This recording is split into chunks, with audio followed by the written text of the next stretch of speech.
Fique por dentro das principais discussões que impactam seus investimentos e das análises de nossos especialistas sobre as movimentações do mercado financeiro. Falando nisso, nosso encontro é toda manhã, logo após a abertura do mercado. Entre nos canais oficiais do Itaú Personalité e envie suas dúvidas sobre recomendação de investimentos.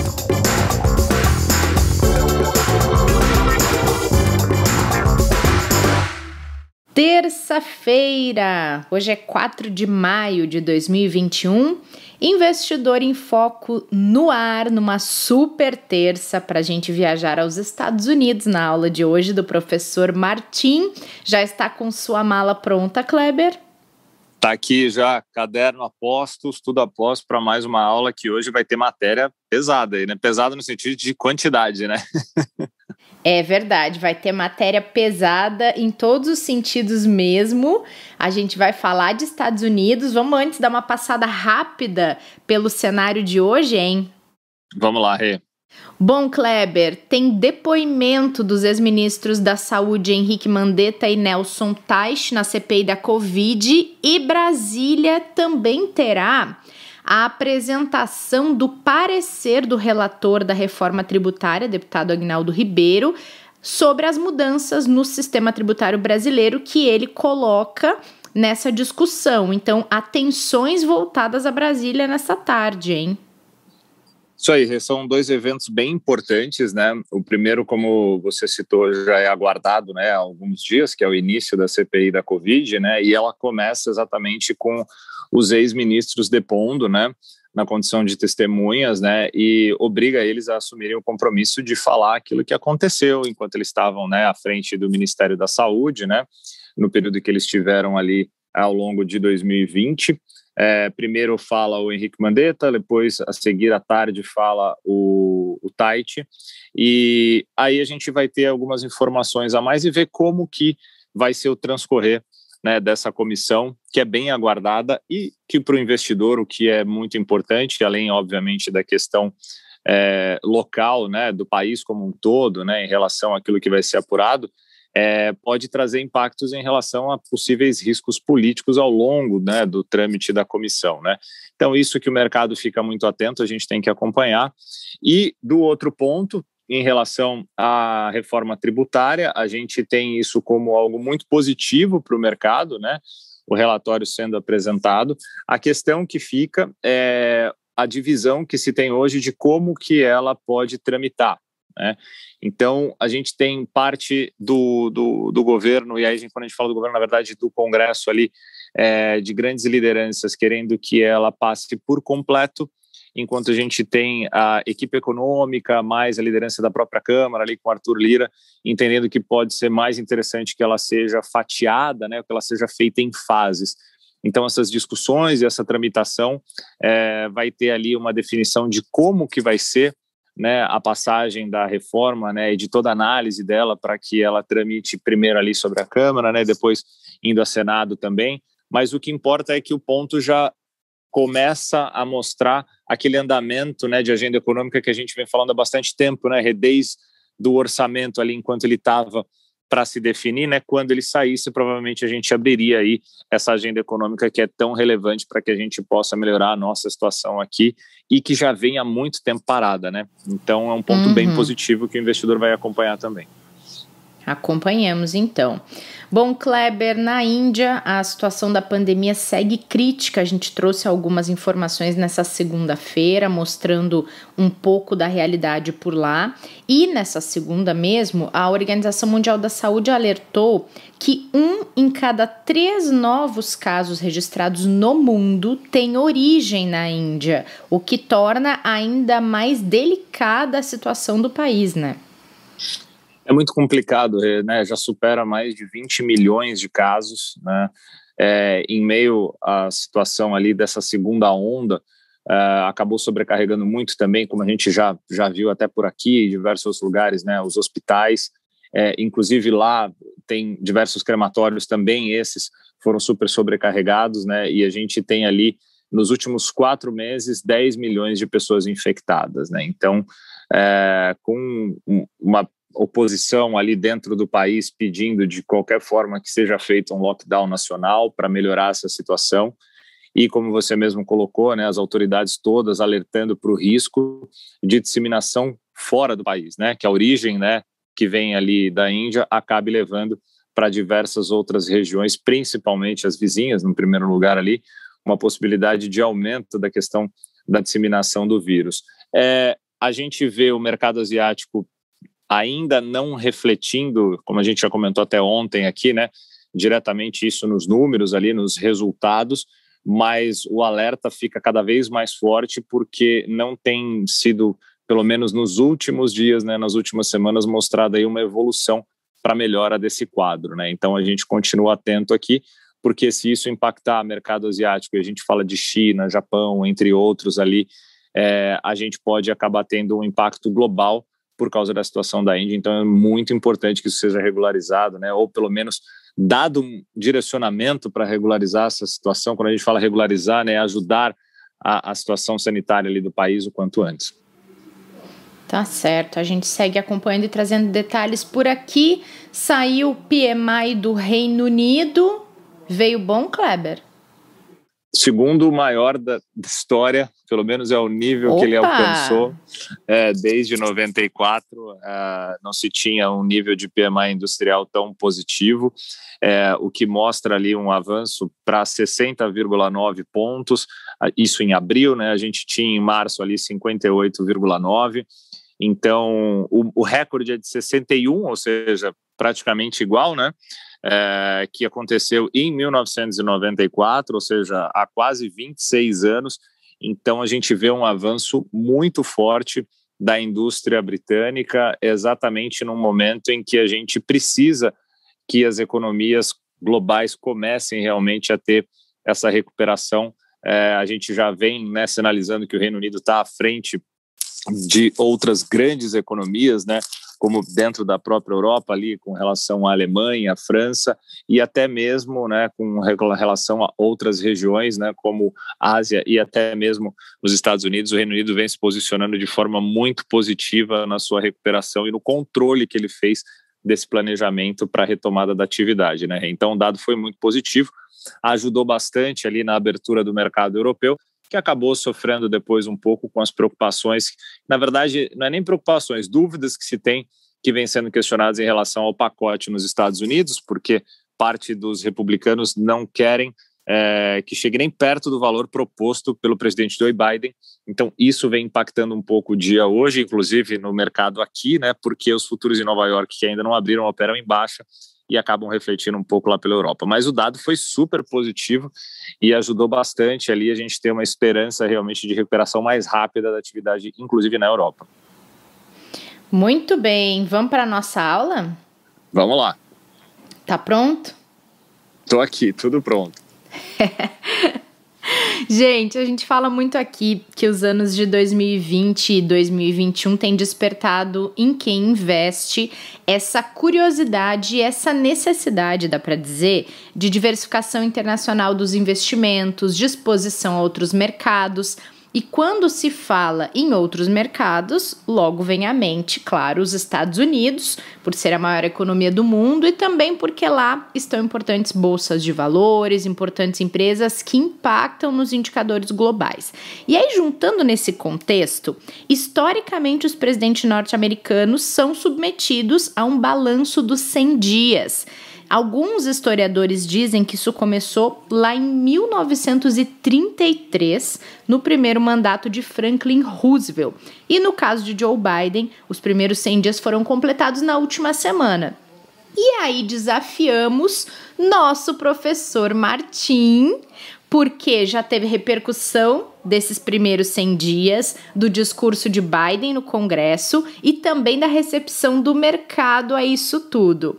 E o desafio para o professor foi nos apontar os marcos dos 100 dias, mostrar onde foi parar a régua do presidente Biden e o que a gente pode esperar dele para os próximos 100. Professor, você foi desafiado, agora é sua vez. Olá, tudo bem? Bom dia a todos. Tudo bem. Bom dia a todos que nos ouvem, bom dia Kleber, bom dia Renata. Bom, acho que foram 100 dias bem positivos, tá? Diria eu, né, que foram dias positivos. O Biden, lembrando aqui que ele assumiu no dia 20 de janeiro, né, desse ano. Como que estavam as coisas naquele momento? Digamos que a economia já estava em recuperação, mas havia uma preocupação sobre a necessidade de um novo pacote de estímulos, né? Até o Trump, se vocês se lembram, tentou aprovar nos últimos dias de governo, não conseguiu, né? Ficou de fato para o início do governo Biden, que conseguiu aprovar pacote trilionário ali, impressionante. Depois veio outro, né? E aí o que a gente viu é que a economia continuou se fortalecendo, crescendo. A gente viu também uma coisa que foi extremamente importante, que foi o processo de vacinação, que andou mais rápido do que aquilo que se esperava, né? Naquele momento, em 20 de janeiro, o Brasil não tinha começado a vacinar ainda, né? E o mundo estava começando. E ele falou, inclusive, de que nos 100 primeiros dias ele gostaria de vacinar 100 milhões de pessoas, e ele foi além disso, né? Então, eu diria que, de alguma forma, são essas as duas grandes coisas que ele conseguiu entregar. Um processo de vacinação muito forte, e os pacotes de estímulo que também muito fortes, né? Esse agora mais recente, bem interessante, ligado a um outro assunto que ele tem trabalhado bastante, que é a questão toda da Revolução Verde, como chamado, que teve até toda a discussão na cúpula do clima, né? Que são todos os investimentos necessários para tornar para criar, melhor dizendo, uma transformação de uma economia de alta poluição para uma economia mais verde, né? Isso exige um nível importante aqui de investimentos, né? Então, também nesse sentido. Então, digamos assim, se é para resumir, a gente tem que resumir com esses dois pontos. Uma vacinação vamos dizer assim, uma velocidade da vacinação acima daquilo que se esperava, né, que, portanto, tem impactos importantes sobre confiança, tem impactos importantes sobre o setor de serviço, né, acaba tendo, portanto, impactos importantes sobre consumo. E, em segundo lugar, pacotes de estímulos aprovados e com muita força, né? Eu diria que esses são os grandes legados dos 100 primeiros dias, né?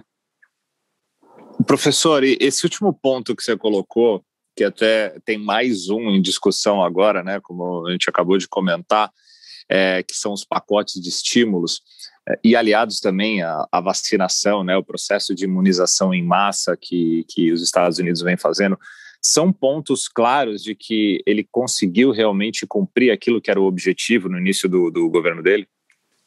Eu acho que para o início do governo, sim. Digamos até que no caso da vacinação, a gente pode dizer que ele superou, né? Ele tinha falado de 100 milhões de vacinados em 100 dias e o número foi 200 milhões, né?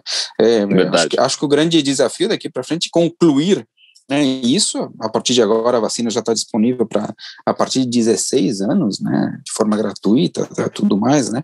Então, acho que o grande desafio agora é concluir a totalidade, criar essa imunidade de rebanho lá nos Estados Unidos, e a parte dos pacotes também foi extremamente importante, né? Temos não temos como negar que isso teve um impacto relevante na velocidade da retomada, né? Que claramente está muito forte, né? Poxa vida, temos diversos números ali, né? Nós temos aí Fundo Monetário Internacional falando sobre projeções de crescimento de 6,4%, mas tem gente acima de 7%, tem gente perto de 8% de crescimento para os Estados Unidos esse ano, o que é algo que, digamos assim, para uma economia do tamanho dos Estados Unidos é algo realmente impressionante, né? Então, digamos assim que, retomando a primeira pergunta da Renata, digamos assim, a régua subiu. A régua subiu nesses primeiros dias, porque de fato foi bastante bem. Não tem nem como negar que foram bem, até os mercados reagiram bem. Temos que lembrar que basicamente os índices, os principais índices de ações americanas têm constantemente superado as máximas, né? Sei lá, tem algum movimento de correção, mas basicamente eles estão sendo contados nas máximas históricas, né? Então, acho que a régua de fato subiu, porque as entregas foram boas nesses primeiros 100 dias, né? E, professor, você falou da questão da recuperação, que é evidente, dessas projeções. A gente poder observar que nesse momento existem discussões a respeito de inflação e elevação da taxa de juros na economia norte-americana também é uma outra prova de que essa recuperação ela é real, né? Não, certamente ela é real. Você colocou bem, né? Tem essas preocupações com relação à inflação. Powell, né, o presidente do Banco Central americano, insiste em dizer que é algum fenômeno temporário. Temos a questão da reflação, né, quer dizer, a valorização também dos ativos de forma geral, que também é uma preocupação importante, mas aparentemente a condução da política monetária, ou seja, o nível de juros, vai andar só um pouco mais na frente quando a economia retomar o seu nível normal, né? O Biden também, na sua declaração no Congresso, por causa dos 100 dias, ele citou que a criação de empregos é o que ele entende que é mais fundamental, né? Então, provavelmente a normalização da política monetária vai acontecer um tanto mais para frente, não é uma coisa tão perto de começar a acontecer. Então, mas claramente é isso que você comentou. O fato da inflação ser uma preocupação dos mercados, né? Portanto, a taxa de juros ser uma preocupação dos mercados é um sinal de que a economia está crescendo forte, né? Nós temos visto muita volatilidade, o Kleber tem comentado por aqui, né, nas taxas de juros dos títulos do Tesouro Americano. Isso é reflexo de um movimento positivo, digamos assim, é uma consequência um pouco negativa de uma coisa essencialmente positiva, que é a retomada da atividade econômica. Ou seja, a gente não está falando de um movimento que vai precisar subir juros exageradamente ou coisa desse tipo, nós estamos falando de normalização, né? O que é certamente bom, né? Então, eu diria que essa discussão sobre juros, sobre inflação, é uma discussão, de certa forma, saudável, né? Ou seja, é uma discussão de normalização, não de outro, né? Não tem outro contexto senão esse. Boa. E, professor, teve uma mudança que a gente acompanhou nesses últimos meses, né? Que foi até o posicionamento dele diante das questões climáticas. Isso acabou também sendo um ponto bem relevante, né? Certamente, né? Ele sempre defendeu a questão dos problemas climáticos com bastante força, né? Com a força de um negociador, né? Digamos assim. O Biden sempre foi um negociador, né? A carreira política longa, nós já destacamos quão longa é a carreira política do Biden, né?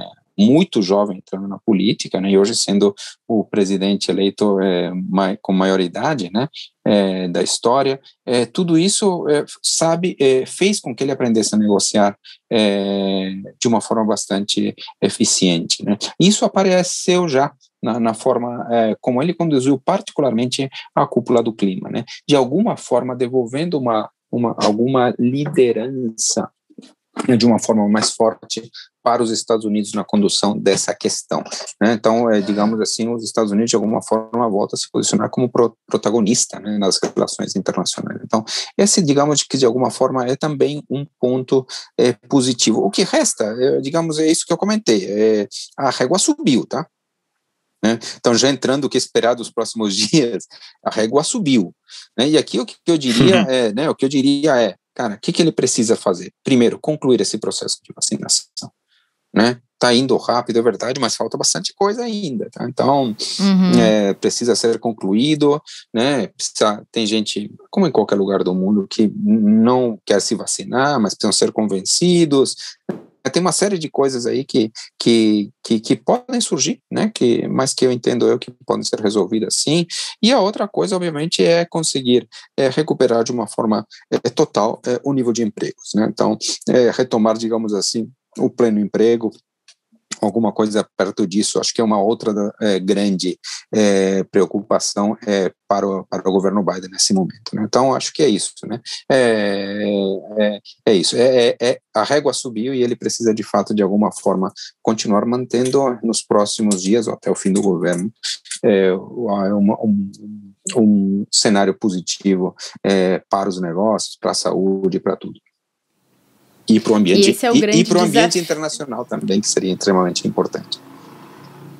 Sim. Não, o que eu ia comentar, professor, é que o grande risco de quando o desempenho inicial é muito bom e muito alto é conseguir mantê-lo na sequência, né? Porque agora vem desafios talvez um pouco mais difíceis, como a questão do emprego, né? A gente vê pelo mundo todo aí empresas fechando, reduzindo seu quadro. Ele vai ter que conseguir promover também a retomada do emprego a partir do incentivo a muitas empresas, né? Não, claro. Mas ele está indo bem também nisso, mas é o que você comentou, precisa continuar, né? Quer dizer, a gente tem visto os números sobre desemprego melhorando muito nos Estados Unidos, mas de fato precisa ser mantido, né? Essa questão é importante. E de fato tem essa mudança, né? Deve haver uma mudança na forma de trabalhar, como as empresas produzem em alguns setores que, naturalmente, setores que vão se desenvolver, setores que vão sofrer, né? E vai haver uma transformação nesse mundo pós-pandemia, né? E ele precisa fazer com que essa transição seja boa e seja uma transição feita de uma forma a criar, de fato, empregos, né? E a melhorar, basicamente, todo o ambiente de negócios no geral. Professor... Muito bom, professor. Então, tá aprovado, então, os primeiros 100 dias? Pelo professor Martim? Não, acho que foram bons. Não, sim, por mim sim estão aprovados. Eu acho que pelo mercado estão aprovados. Passou nessa primeira lição? Ganhou estrelinha? Exato, eu não vou dar, eu diria o seguinte, que está aprovado na minha visão aqui, acho que os mercados estão aprovando também, tá? Acho que não dá para negar, né, que a recuperação dos mercados como um todo são sinais de aprovação para esses primeiros dias, né? Com certeza, com certeza. Muito bom, já podemos convidar o Biden para nossa aula, Kleber. Vou ver se eu consigo mandar um e-mail para ele hoje aqui. Não, já mandar pensou, é fácil. Né? Por que não? O problema é receber a resposta. Talvez a gente fique sentado esperando por o resto da vida, mas tudo bem. Como diz na minha terra, tenteada é livre. Muito Exato. bom, gente. Adorei, professor. Muito obrigada. Eu que agradeço aqui. Vocês sabem que eu adoro participar aqui às terças-feiras, tá bom? A gente que adora a sua participação, Valeu, professor. Obrigado pela aula. Até semana que vem. Até. Kleber, a gente se encontra nessa quarta para falar sobre o que mudou no comportamento dos consumidores durante a pandemia. Combinado? Combinado, Rê. Um abraço a todos os nossos ouvintes, nossas ouvintes. Amanhã a gente está de volta para esse papo mais um aí super importante. Valeu, Rê. Combinado, e obrigada a todo mundo que acompanhou essa aula do professor Martim, uma aula mesmo, né, sobre os primeiros 100 dias do governo Biden. A gente espera vocês no próximo episódio. Cuidem-se até lá, não esqueçam de usar máscara, porque a gente quer vocês com a gente na audiência, tá bom? Até mais. Fique por dentro das principais discussões que impactam seus investimentos e das análises de nossos especialistas sobre as movimentações do mercado financeiro. Falando nisso, nosso encontro é toda manhã, logo após a abertura do mercado. Entre nos canais oficiais do Itaú Personalité e envie suas dúvidas sobre recomendação de investimentos.